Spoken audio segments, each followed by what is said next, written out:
Okay, so now we're getting into the vintage module of Ozone. So we have a vintage compressor and a couple other vintage emulation plugins.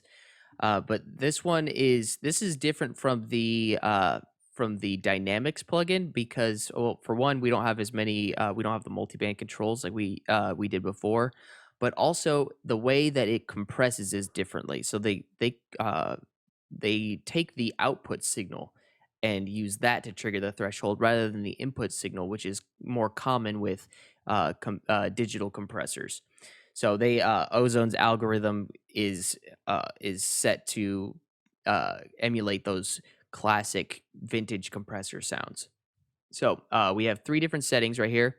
Sharp will affect the transients, and smooth will affect the body as opposed to the transient. So this one's gonna give you a more dynamic sound. This one's gonna give you a thicker sound. And right here, balance is just a combination of the two.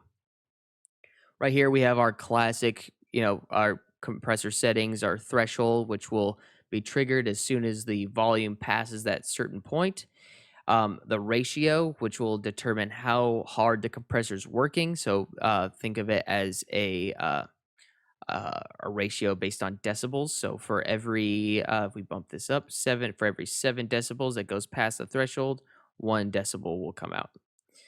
So, and then we have the attack, which gives us the how quickly the compressor will start working, and how fast the release is how fast the compressor will stop working.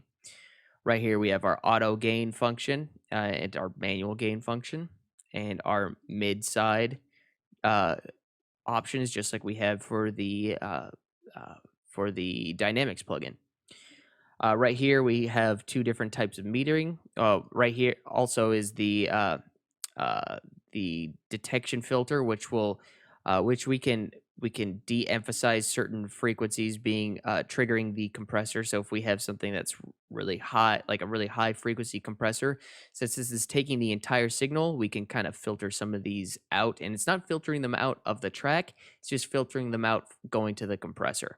So that's essentially what the vintage compressor is. It gives a really great sound. I definitely encourage you to try it out.